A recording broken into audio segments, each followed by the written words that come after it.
आप सभी को नमस्ते दोस्तों, स्वागत है मेरे चैनल पर। आइए सुनते हैं मेरे चैनल पर एक और नई कहानी। और ये कहानी है विदेश में रहने वाले एक कपल की। कहते हैं एक बार पति पत्नी कई सालों से एक साथ रहते थे और एक साथ रहते हुए काफ़ी वर्षों के बाद उन दोनों में अनबन हुई, दोनों में झगड़ा हुआ और झगड़े के बाद दोनों ने तय किया कि हम दोनों को तलाक ले लेना चाहिए। और तलाक की स्थिति में पति को एक बहुत बड़ी अमाउंट अपनी पत्नी को देना था, तो जुर्माने के तौर पर या घर चलाने के तौर पर पति ने सारी की सारी ज़मीन जायदाद बेच करके जो भी उसका मुनाफा, जो भी उसके पास पैसा बना, वो सारा का सारा पैसा उसे अपनी पत्नी को देना पड़ा।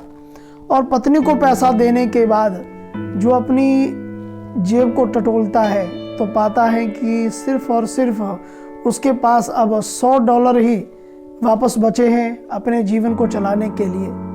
तो मन में एक बड़ा विचार आता है कि भाई, ना तुम्हारे पास अब कोई परिवार है, ना ही तुम्हारे कोई अच्छे रिश्तेदार रह गए हैं, तो उस जीवन को जी करके क्या करोगे। तो मन में विचार आया कि चलो कुछ ऐसा कुछ खा पी लेते हैं जिससे कि ये जीवन लीला समाप्त कर लिया जाए। लेकिन दूसरे ही पल में ये विचार आया कि भाई चलो जो हुआ सो हुआ, लेकिन जो जीवन बचा है कम से कम उसे तो मौज मस्ती के साथ जीवन बिताया जाए।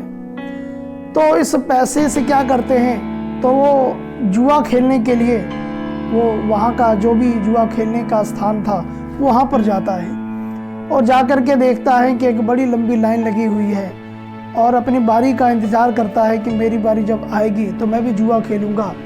तो इतने वक्त में वहीं पर पड़ा हुआ एक अखबार उसकी नज़र के सामने पड़ता है।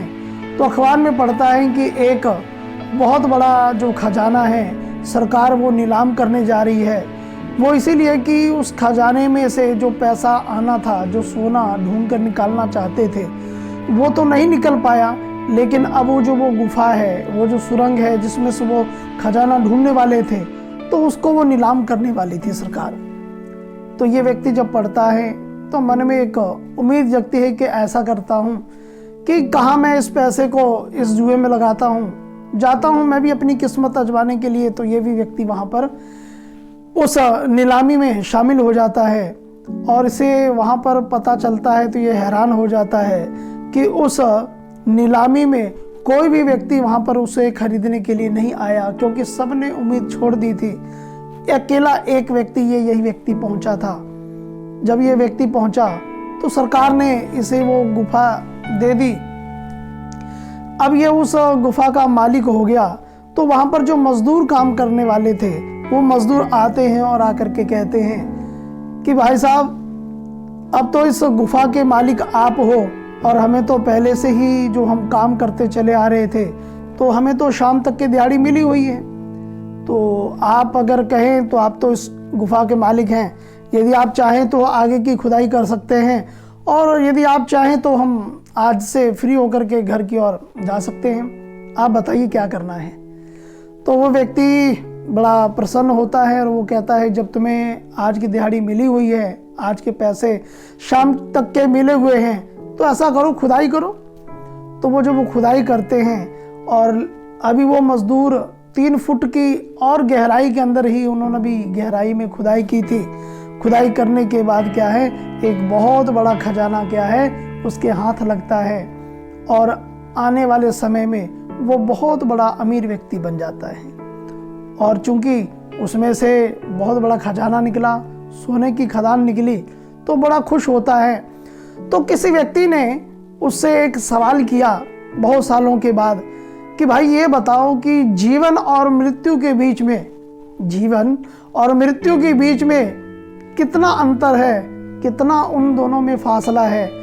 तो ये व्यक्ति उत्तर देता है, जीवन और मृत्यु के बीच में केवल और केवल 3 फुट की दूरी होती है। कहने का मतलब वो अपनी इस जिंदगी के इस किस्से को कहता है और बताना चाहता है कि हमें कभी भी अपने जीवन में हताश निराश नहीं होना चाहिए, हमें प्रयास करते रहना चाहिए और एक आशा की किरण जगा के रखना चाहिए। इसलिए ये कहानी हमें बताती है कि जीवन के अंदर चाहे कितने ही संघर्ष क्यों ना हो, लेकिन हमें कहीं भी किसी मोड़ पर क्या है, हार नहीं माननी चाहिए। इन विचारों के साथ इस कहानी को ही विराम देते हैं। मिलते हैं अगली और नई कहानी के साथ। आप सबका बहुत बहुत धन्यवाद।